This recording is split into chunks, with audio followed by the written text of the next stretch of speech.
Hello mga kaborland! Nandito tayo ngayon sa Alto Verde Heights, dito sa Real de Cacaron, Pandi, Bulacan. So, kitang-kita na dito yung ating elementary school. So, ayan. Dito tayo sa may guardhouse. So, tingnan lang natin dito. Ito yung block 1. Sa mga nagtatanong sa block 1, gawa na po talaga ang block 1 natin. Ayan o. Ayan, ang ganda. So, wag na natin silipin kasi the same lang din naman yun siya sa model house. Tingnan na lang natin. And the rest doon, yung block 10 doon, ay kitang-kita nyo dito gawa na. I-zoom natin. Hindi na tayo lalapit kasi alam naman natin yung other blocks there ay gawa na. So, ayan yung block 10 ha. This one is block 8. Tingnan nyo yung block 8, ginagawa na din. O, ito. Ang block 8, kasi ito lang naman yung last before na bakante pa. So, ayan, gawang-gawa na siya. Ginagawa na siya. Ang talagang totally nagawa na ay ang block 1. So, ayan ang block 8. Baba nun ay blocks 7, 9, and 10, 11, and the rest up to 21 ay gawa na po yan. Okay? So, dito yung model house natin ay nasa block 6. So, alam naman natin na block 6 talaga yung model house ever since. Pero may good news ako sa mga kumuha ng block 6 na hindi naman yung model house ang nakuha. Dahil ginagawa na rin. Tingnan natin, silipin natin dun sa likod. So, instead before na dyan yung, upuan tsaka mga lamesa para sa agent tsaka clients, ay nilipat na dito kasi under construction na siya.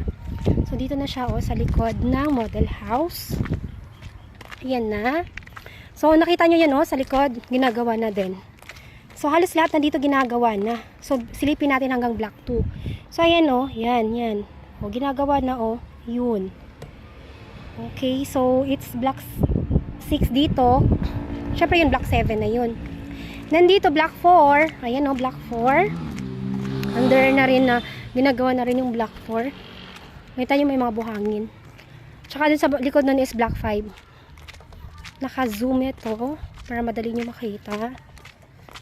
Para yung sa mga nagtatanong na saan ba yung block 2. Kasi bakit na block 1 ang nakita and then diretso is block 8 na.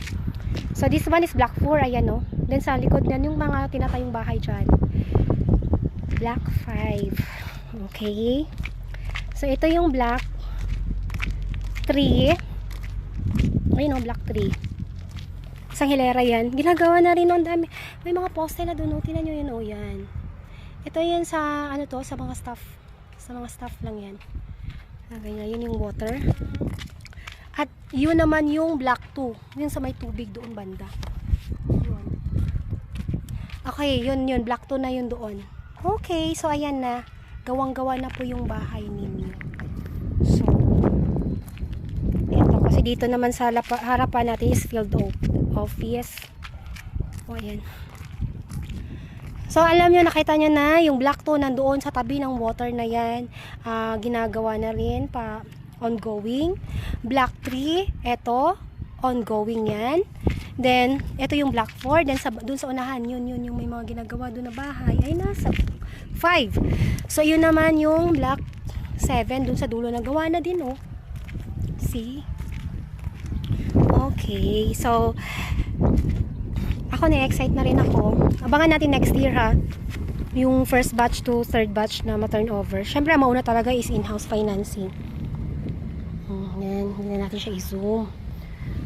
So, abangan natin kung kailan talaga siya i-turnover na sa atin. Syempre, alam naman natin kung under pag-ibig tayo, mag-antay tayo ng 5 to 6 months for the approval ng pag-ibig. Okay.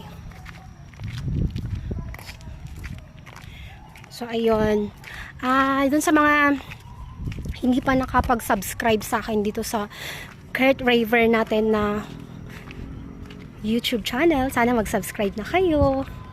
And, hanapin nyo rin ang aking Facebook account na Kurt Raver for more information din. Doon sa mga nagtatanong sa akin ng mga presyo, lalo na dito sa YouTube. Okay? The same lang din yung profile picture na ginagamit ko. Okay, thank you so much for watching mga kaborland. God bless you and bye-bye.